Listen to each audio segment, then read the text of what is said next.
Halo guys, kembali lagi bersama gue Azhar di Dunia Misteri.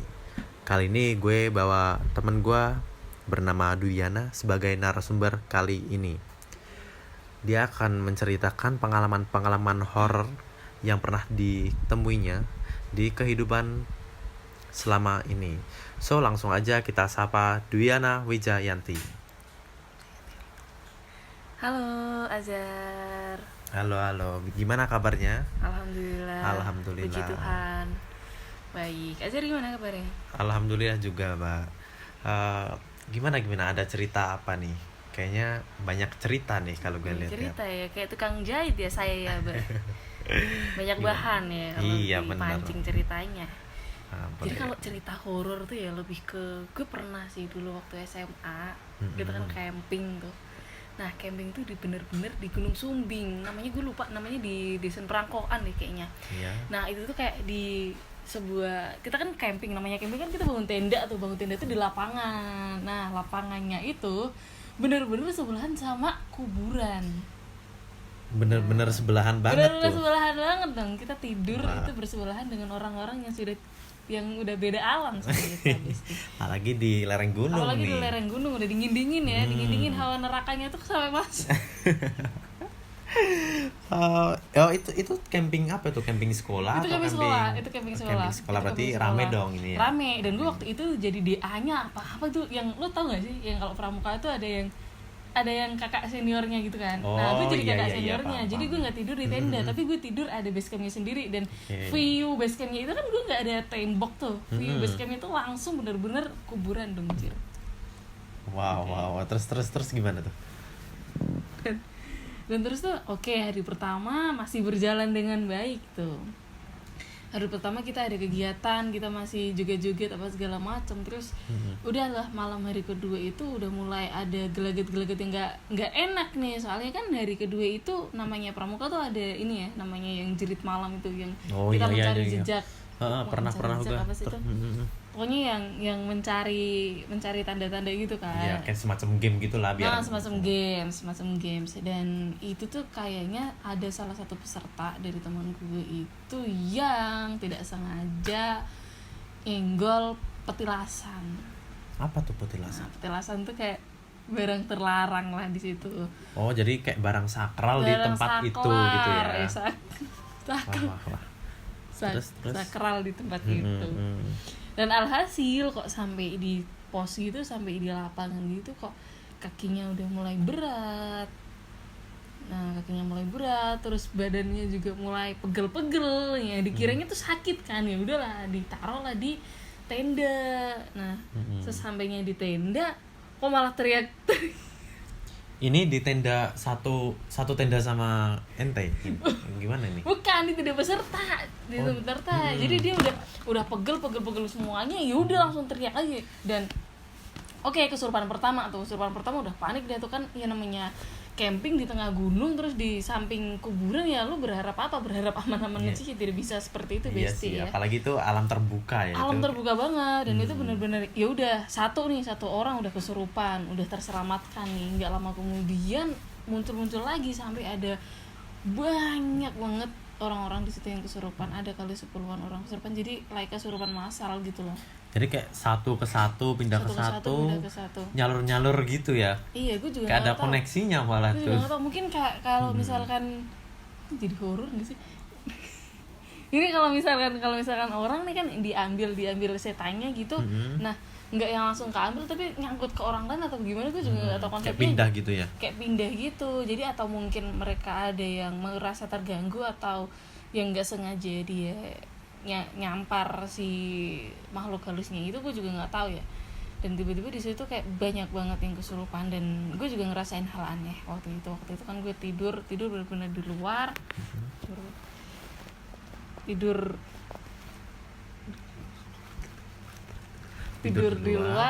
di luar. Dan tengah malam gue pengen kebangun karena memang udaranya bener-bener dingin banget, anginnya langsung. Berarti susah tidur tuh ya, nggak bisa tidur lah gitu ya. Bukan nggak bisa tidur lagi, emang ya gimana, udara di gunung. Iya, apalagi malam, wah. Langsung anginnya merasuk gitu kan. Nah pas gue melek kan view-nya kuburan dong boy. View-nya kuburan dan kayak di kejauhan gitu. Anjir, gue kalau inget merinding boy. Jangan merinding dong, ini ya anggap ada cerita santai. Ini gue nggak bisa, gue jadi nggak bisa pulang nih kalau kayak gini. Terus gimana tuh abis lihat? Kok diet sih? Abis lihat gitu. Abis lihat, gue ngeliat kalau dari sosok kejauhan tuh sosok yang tinggi, gede banget, terus kayak ngeliatin gue gitu kan. Dah nih film gue nggak enak nih. Itu berarti posisinya lo sendirian gitu, bangun sendiri tengah malam. Gue bangun sendirian. Dan tiba-tiba lo lihat ada sosok nih, sosok di ujung sono. Terus gimana tuh? Terus ya udah gue tidur lagi dong anjir, orang gue takut gimana. Lo emang bisa tidur tuh abis lihat kayak gitu kayak. Kalau abis lihat kayak gitu langsung waduh apa tuh, langsung mikir kayak susah tidur, justru malah semakin deg-degan. Justru semakin deg-degan, semakin kayak aduh mereka dia deket gua apa enggak ya, maksudnya kayak dia bakal ngedeketin atau gimana nih. Ya gue langsung tidur lah, gue nyari teman-teman gue yang lain lah, langsung selimut gue kan ini malah jadinya cerita komedi anjir.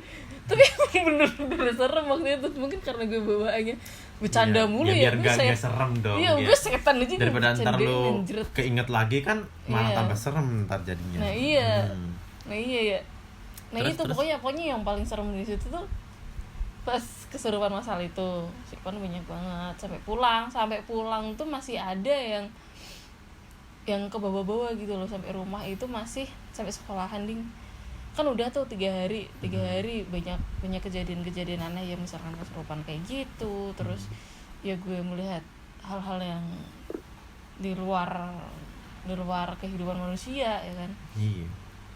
Apalagi kalau kayak gitu kan juga nggak bisa kita kontrol. Kita juga di sana numpang kan, ibaratnya kalian tuh semua numpang di sana, cuman menikmati aja gitu. Jadi mau beraktivitas tuh juga udah nggak enak banget, gara-gara ya banyak yang ngegangguin juga malam-malam, yang harusnya jerit malam di tengah kuburan jadi nggak jadi ya, gara-gara yang si penjaga kuburannya juga ikut-ikutan jerit malam. Nah habis itu kan udahlah pulang ke sekolahan, ada nih satu teman gue yang tiba-tiba nari, benar-benar nari. Itu masih berlanjut tuh berarti? Itu masih berlanjut. Berarti sampai ke bawah ke sekolah dong tuh? Sampai ke bawah ke sekolah dong gue. Gila. Terus? Nah, sampai di sekolahan tuh dia tuh kan karena emang basicnya penari ya. Basicnya penari, pas dia nari tuh tiba-tiba kayak nangis lagi, nangis. Terus nangisnya tuh bener-bener serem, kayak kuntilanak tuh gak sih, nangis kuntilanak. Iya paham. Suaranya tinggi gitu ya? Iya, suaranya langsung melengking. Ciri khas banget tuh. Terus bikin satu sekolahan heboh dong kalau kayak gitu.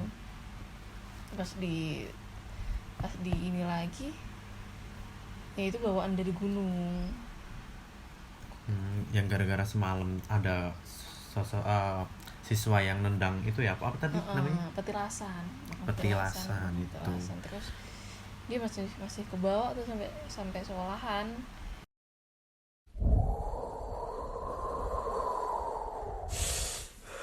Dingin banget hari ini. Hah? Dingin? Tenang, aku udah simpan banyak teh sariwangi. Teh sariwangi bisa jaga suasana tetap hangat di cuaca seperti ini. Hah? Beneran? Minta dong.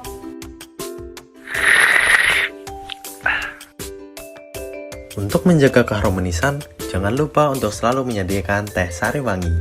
Karena teh sariwangi bisa bikin suasana di rumah semakin hangat. Serem. Ngomong-ngomong nih ya, gue juga punya cerita nih. Waktu gitu. gue mau daki di Gunung Sumbing. Lo tau kan Gunung Sumbing? Tadi lo di lereng Gunung Sumbing ya? Gue daki di atasnya nih. Terus. Gue tuh bertiga sama temen gue, ada namanya Arga, masih Ferdian, terus gue gitu kan bertiga. Udah lah tuh gue waktu posisi itu dakinya tuh waktu bulan puasa. Kita sok-sokan banget tuh emang bulan puasa. Nah, niatnya tuh kayak emang Ferdian ini emang orangnya nggak pernah puasa. Nah, sedangkan gue sama Arga coba puasa. Cuman sampai pos 1 udah nyerah. Karena emang gunung Sumbing yang via Kaliangker itu jalurnya tuh daki banget. Kayak curam banget pokoknya. Nah habis itu kan naik itu kita naik dari jam pagi, dari jam berapa ya, enggak maaf, sore mau maghrib gitu, jam 5 kalau nggak salah. Nah habis itu kan naik. Nah sebelum naik kita ke pos itu dong, pos base camp gitu kan. Kita tanya dulu yang daki berapa rombongan. Terus Katanya tuh yang daki cuman ada 2 di atas, udah ada 2 di atas sama kita, berarti kan ada 3 rombongan tuh. Tapi yang 2 udah daki duluan dari semalam atau pagi gitu, lupa gua. Terus abis itu daki gitu kan, berarti kan dari gua aja berangkat sore, berarti waktu perjalanan malam dong pastinya. Nah waktu habis pos 1 udah nggak ada apa-apa tuh, kayak karena itu pos 1 dari base camp sampai pos 1 tuh masih kayak sawah-sawah gitu, bukan sawah sih, kayak kebun-kebun gitu loh masih, jadi kayak agak terbuka gitu kan. Habis pos 1 ke pos 2 itu baru tuh rimbun, pohon-pohon rimbun, udah gelap berkabut, sore-sore, bayangin aja lo gimana tuh.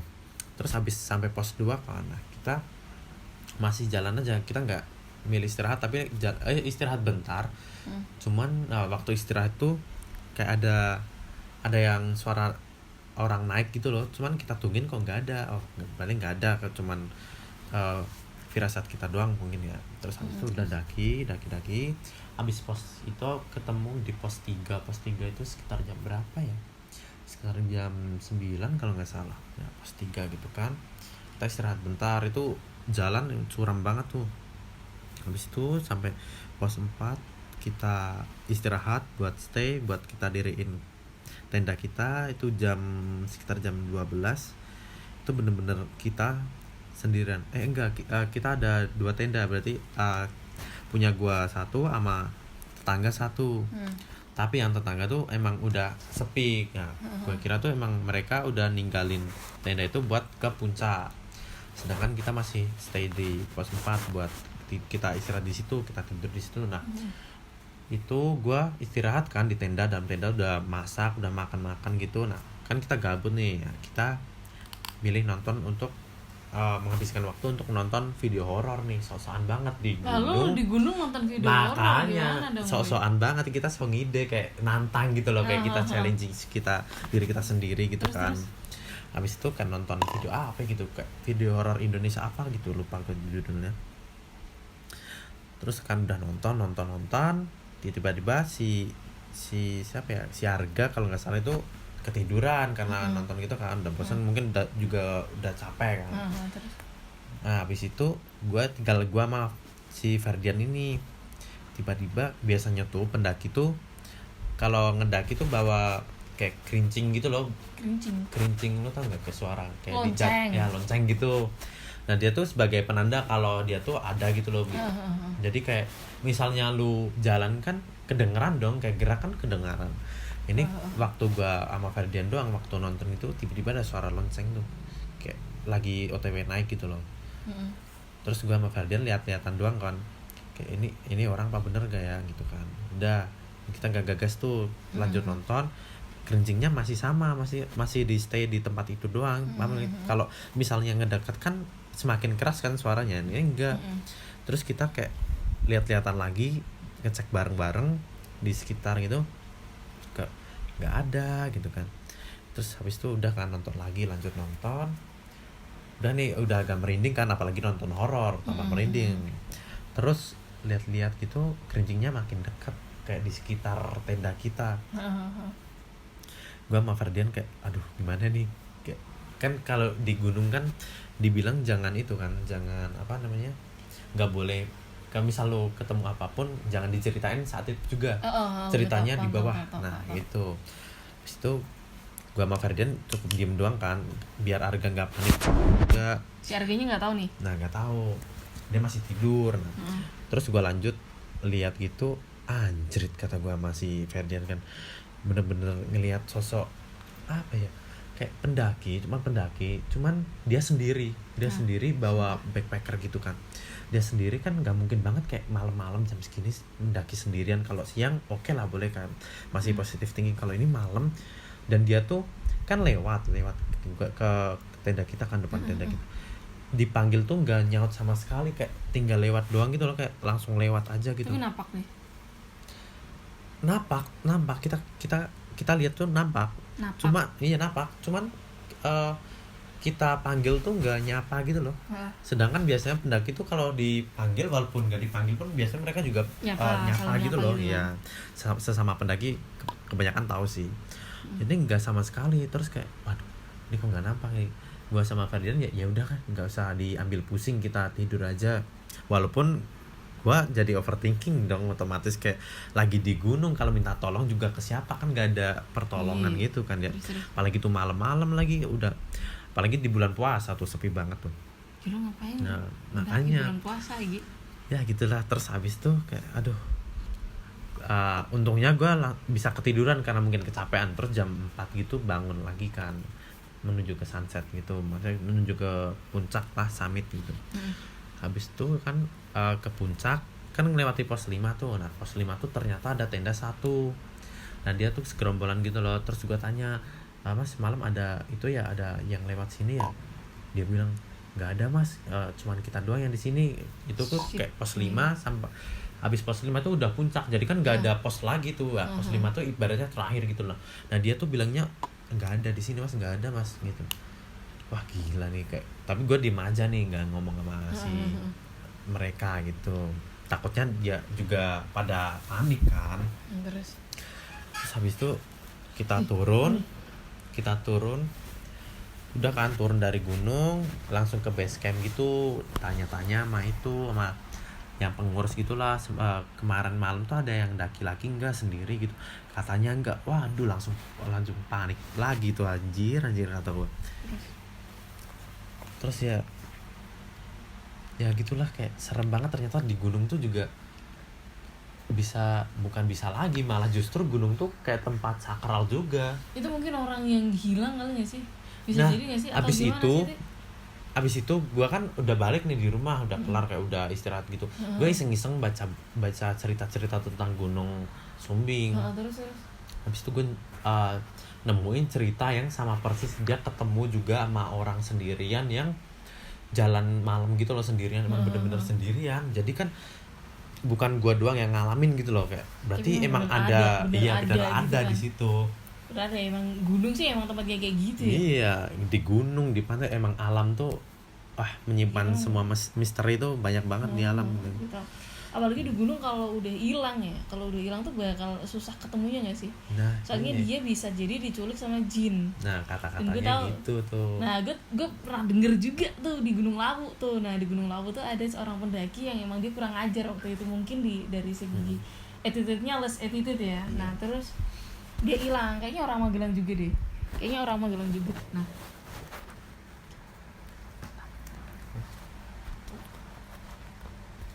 Nah, dia tuh hilang, tapi hilangnya tuh kayak diculik jin. Nah, udahlah ditanyain sama, karena di situ komplek pesantren, ditanyain sama kiai-kiai di situ. Nah, kebanyakan orang-orang yang hilang di situ itu bisa keluar, bisa dibantu keluar kalau dia misalkan hafal Al-Qur'an. Minimal bukan hafal Al-Qur'an lah, dia tahu bisa baca, dia bisa gitu baca, ya. dia bisa azan, dia bisa nyebut. Nah, kebetulan case-nya ini, si orang ini dia ditanya, lu bisa azan nggak? Kata dia nggak bisa. Wah, kata dia nggak bisa azan. Nah, terus lu bisa aja bahasa. Bentar, ini berarti dia muslim dong? Dia muslim ya. Namanya yang ngebantu kiai ya dengan cara yang muslim. Oh iya. Dan kebanyakan orang-orang seperti itu tuh malah pas keluarnya tuh gila nggak sih? Bisa jadi gila nggak sih? Soalnya dia ya udah diculik di dunia jin yang beberapa hari dia nggak ketemu sama siapa-siapa, dia nggak bisa keluar dari situ. Dan konon katanya orang-orang yang hilang di gunung ini dia bakal kembali, dia bakal dimunculkan di lokasi lain, tapi dengan ya udah dia udah nggak inget apa-apa, udah blank gitu ya, kayak amnesia gitu ya. Amnesia dan gila, benar-benar gila. Dan bisa jadi ya orang-orang gila yang di sekitar kita itu orang-orang yang hilang di gunung. Nggak ada yang tahu. Nggak ada yang tahu. Iya nggak sih? Bisa jadi sebuah konspirasi. Soalnya dia juga orang Surabaya tiba-tiba hilang di Bekasi gitu kan. Tiba-tiba nemunya di Bekasi gitu. Tiba-tiba beda alam juga nggak tahu. Tiba-tiba bisa di sini. Ya, I don't know ya. Ya itulah emang cerita Apalagi di gunung emang gak ada obatnya sih. Gunung itu emang tempat yang paling sakral buat lo. Pada hati-hati dah kalau di gunung. Kalau nyari hantu di situ ya? Ya banyak banget, nggak usah dicari, bakal ada. Emang iya? Nggak usah nyari juga ada tuh. Iya. Yaudah lo kalau misalkan penakut nggak usah sosok naik gunung lah. Iya, mending dengerin podcast ini dapat cerita. Ya begitulah guys, buat kalian yang ingin Main ke gunung ya. ya main ke gunung mungkin bisa langsung coba ke Gunung Sumbing salah satunya. Kalau mau ketemu hantu. Iya. Kalian bisa langsung ke sana aja. Tapi tetap jaga attitude, jaga apa ya, jaga sikap lah intinya, karena di sana juga bahaya, bukan bahaya apa-apa, cuman kan sikap di mana-mana harus dijaga gitu guys. So inilah cerita dari narasumber kita Duyana Wijayanti yang tadi ada kesurupan massal di sekolahnya di lereng Gunung Sumbing juga ternyata. Nah itulah cerita podcast kali ini. Sampai jumpa lagi.